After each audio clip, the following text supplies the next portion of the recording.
still she cooks. There are many pains in her legs, still she runs, and there are many problems in her mind, still she plays. This is a woman and this is a mother. Not only mother, wife also.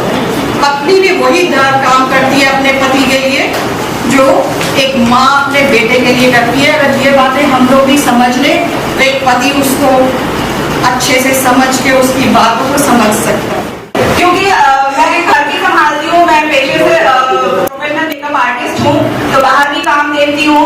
तो ऐसा नहीं है कि frustration आकर के घर को उतार रही हूँ, लड़ाई झगड़ा कर रही हूँ, हस्बैंड का सपोर्ट करती हूँ। तो अगर बाकी भी महिलाएं अगर वैसे ही सब कुछ करने लगे तो शायद फैमिली में डिस्प्यूट हो ही ना, सब कुछ नॉर्मल चले। तो बहुत ज्यादा कुछ नहीं बोलेंगे क्योंकि मुझे बोलना ठीक से आता है। इसका जो पति परिवार कल्याण द्वारा ये मतलब आदर्श महिला दिवस पे जो आज ये प्रोग्राम आयोजित किया जा रहा है, इसमें ये रूप दिखाना है कि महिलाएं भी जो अच्छी महिलाएं हैं वो आगे बढ़ के अपने मुकाम पे पहुंच सकती हैं और उसके लिए सारा समाज उनके साथ चलेगा। यही मानसिकता और यही सोच बदलने के लिए ये कार्यक्रम का आयोजन किया गया है। और इसके लिए देखिए, इसके कार्यक्रम का आयोजक भी सारे पुरुष हैं और उन्होंने इस बात में सहयोग दिया है कि महिलाओं को आगे बढ़ना चाहिए। देखिए, आधुनिकता का मतलब ड्रेसेस पहन के हीरोइन बन के और इधर उधर घूमना नहीं होता है।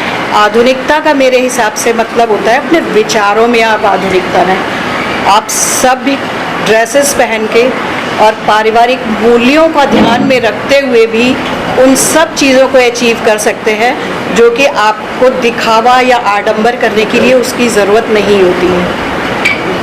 या मैं कहूँगी कि केवल अगर ड्रेसेस पहनने से ही किसी को आप स्पेसिफाई करना चाहते हैं कि वो ऐसा है वो वैसा है, तो वो ऐसा नहीं होता है। जैसे कि घूंघट पहनने से ही लड़की संस्कारी नहीं हो सकती, शर्म आँखों में होती है और बिना घूंघट काढ़े भी लड़कियां जो है वो सास ससुर की या बड़ों की रिस्पेक्ट कर सकती हैं।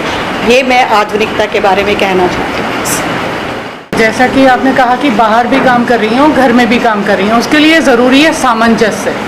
सामंजस्य अगर सही होगा और अनुकूल स्थितियों और विपरीत परिस्थितियों में भी उसका सामंजस्य रहेगा, तभी वो महिला कुछ कर सकती है। जैसे कि उसको बाहर जाना है तो घर के जो भी मेंबर हैं, चाहे वो सास ससुर हों या उसके खुद पति हों, तो वो उसका अगर सहयोग करेंगे तभी वो आगे काम कर पाएगी, बाहर भी और घर पर भी।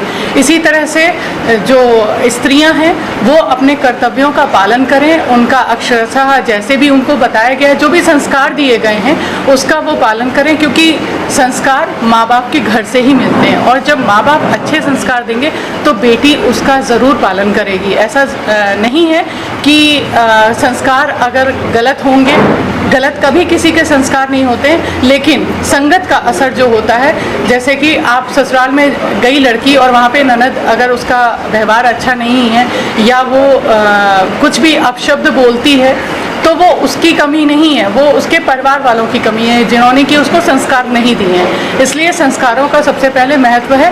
और अपने जो जैसा कि अब ये कार्यक्रम आयोजित हुआ है गुड वुमेन्स डे के लिए, तो सभी गृहिणी जितने भी महिलाएं हैं, चाहे वो बाहर काम करती हैं या घर में काम करती हैं, तो वो संस्कारी बने और इन सब चीज़ों को वो समझें कि कैसे हमें समाज में और अपने घर में जगह बनानी है, कैसे हमें अपना आप को सुधार करना है।